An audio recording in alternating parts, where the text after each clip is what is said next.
Assalamualaikum warahmatullahi wabarakatuh. Baik, pada kesempatan hari ini, saya Anulianto akan memberikan tutorial bagaimana cara melakukan uji homogenitas.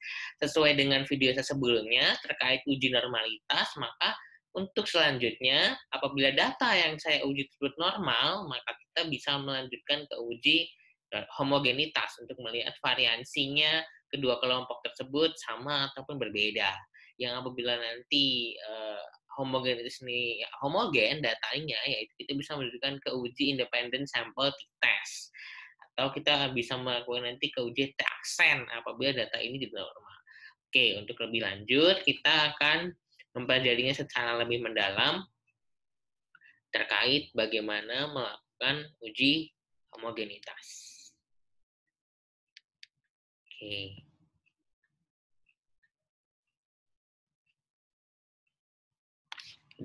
Saya melakukan uji homogenitas ini menggunakan SPSS versi 25 untuk Mac, seperti itu.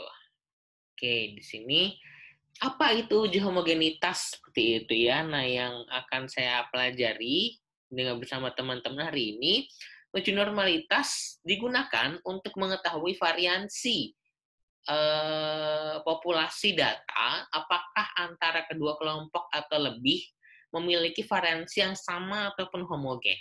Nah, kemudian untuk apa kita melakukan uji homogenitas? Nah, di sini uji homogenitas ini sebagai prasyarat dalam uji hipotesis, yaitu independent sample t-test dan one way ANOVA.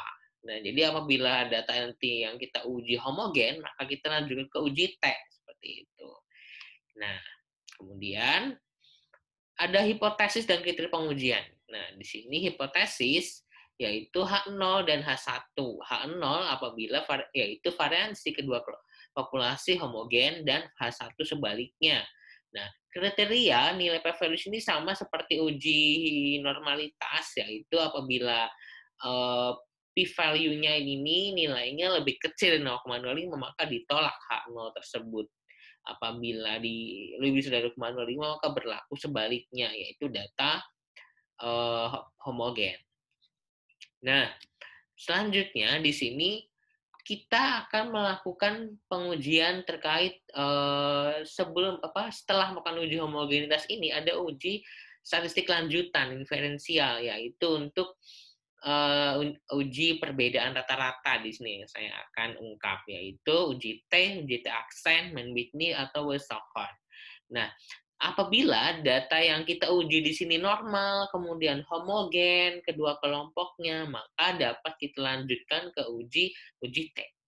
Nah, apabila data di sini normal tapi tidak homogen, maka kita lakukan uji perbedaan rata-rata dengan T-aksen. Apa yang kita uji? Yaitu rata-ratanya, min-nya. Seperti itu ya.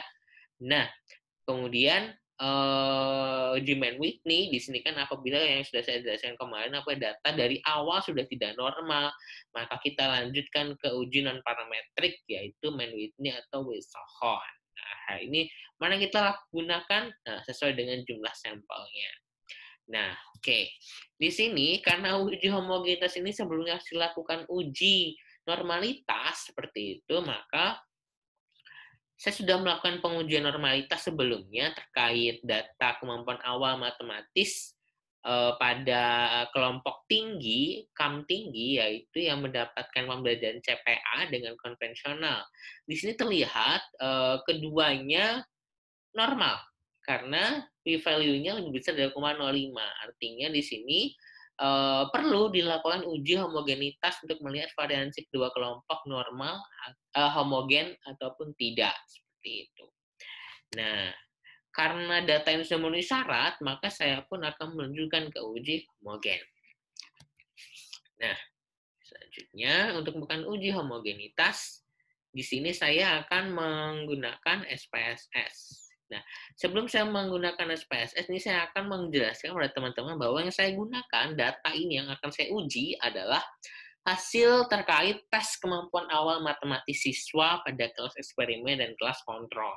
Di sini pada kelas kontrol, ini saya akan menggunakan nilai skornya, yaitu hanya terkait 10 siswa ya di sini terkait dengan pada KAM tinggi.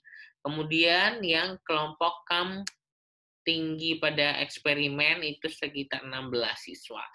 Nah, teman-teman juga dapat menggunakan data sendiri terkait uji homogenitas ini dengan data misalnya post-test. Post-test berpikir kritis siswa yang mendapatkan CTL dengan PJBL misalnya di situ ya. Nah, kamu bisa membandingkan homogenitas kedua data tersebut. Seperti itu contohnya. Oke. Nah, ini SPSS-nya masih proses. Oke, di sini saya menggunakan SPSS statistik versi 25. Banyak versi, ada versi 13, 17, ada yang versi 21, 22. Nah, di sini saya menggunakan versi yang saya miliki, yaitu versi 25. Sebenarnya tidak jauh berbeda terkait tampilannya dan caranya pun tidak jauh berbeda. Hanya mungkin ada bagian-bagian mana di mana SPSS ini akan memperbaharuinya seperti itu. Jadi kita masih menunggu, mungkin agak terlalu lama karena cukup berat sepertinya.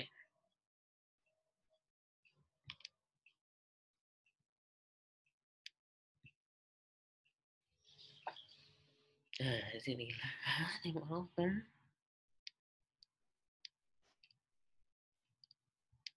Tuh, kenapa?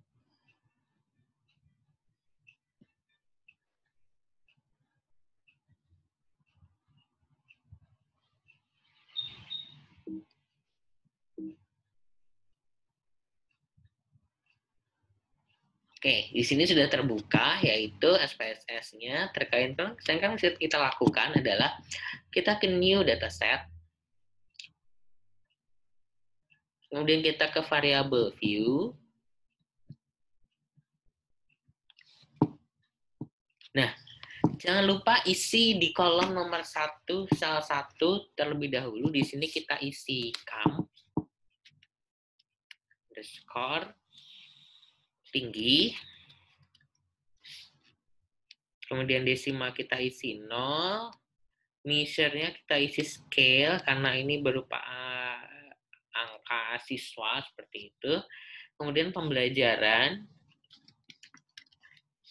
sama, di sini desimal lebih 0. Nah, karena di sini kita melakukan pelabelan terkait dan pengelompokan data pada file ini, data KAM tinggi, maka kita beri 1 ini untuk CPA, add, 2 untuk konvensional,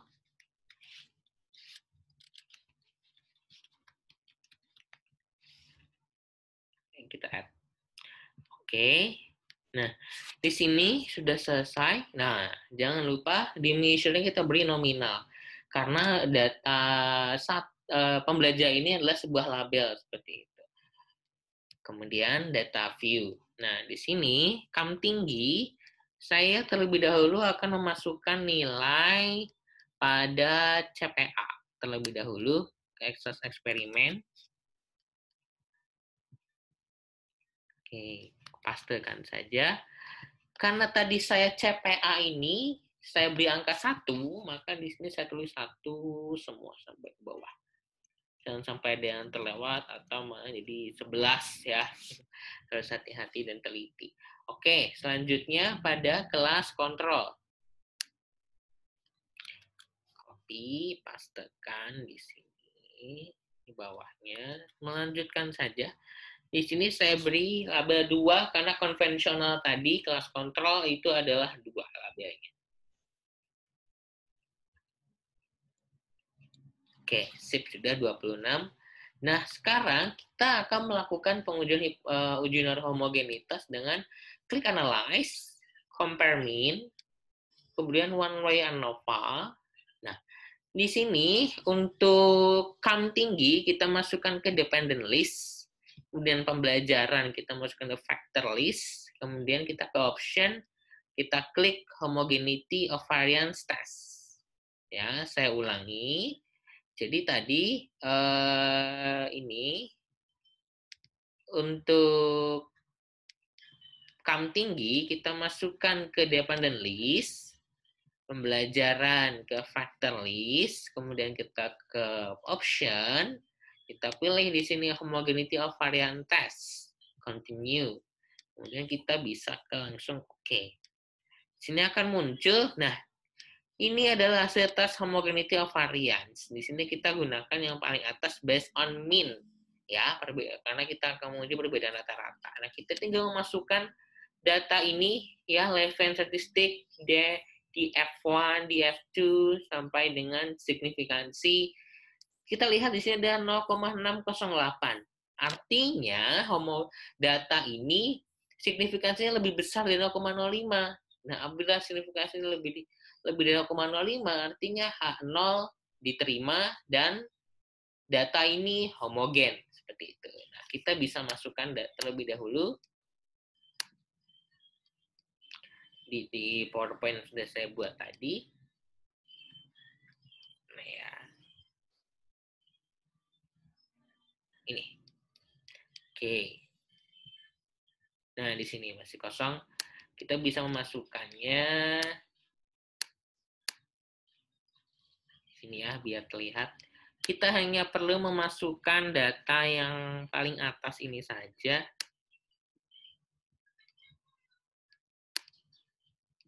Oke, agak kecil.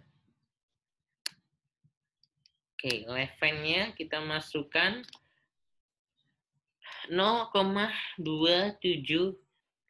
Ini tandanya ada 0 ya di depannya seperti itu. Kemudian di F1-nya 1, di F2-nya 24.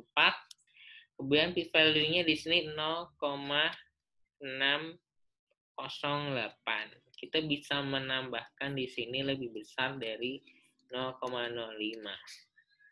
Ya. Nah, di sini kita bisa langsung mendeskripsikan bahwa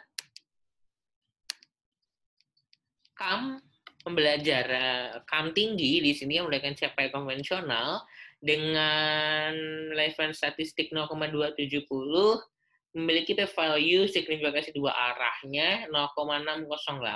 Artinya di sini lebih besar dari 0,05. Nah, berdasarkan data kam pada tabel di atas, tampak bahwa pada kelompok kam tinggi, data kam memiliki variansi yang homogen. Nah, untuk uji kesetaraan selanjutnya, yaitu perbedaan rata-rata, di sini yang akan kita gunakan pada kelompok kam tinggi ini adalah uji T, ya, seperti itu. Karena datanya di sini homogen, namun juga nanti tidak homogen, kita lanjut ke uji T-aksen, seperti itu. Selanjutnya di sini ada referensi yang saya gunakan terkait tutorial ini. Saya menggunakan buku Priyatno 2014, Susetyo 2017, dan Wahyudin 2019. Semoga Bapak belajar lebih lanjut pada buku ini atau buku lain seperti itu. Nah, ini saja yang dapat saya sampaikan terkait bagaimana melakukan tutorial uji homogenitas pada SPSS 25. Semoga membantu. Terima kasih atas perhatiannya. Silahkan tinggalkan like, comment, dan subscribe. Kemudian mari kita diskusi bersama pada kolom komentar apabila ada yang dapat kita diskusikan bersama-sama. Terima kasih. Wassalamualaikum warahmatullahi wabarakatuh.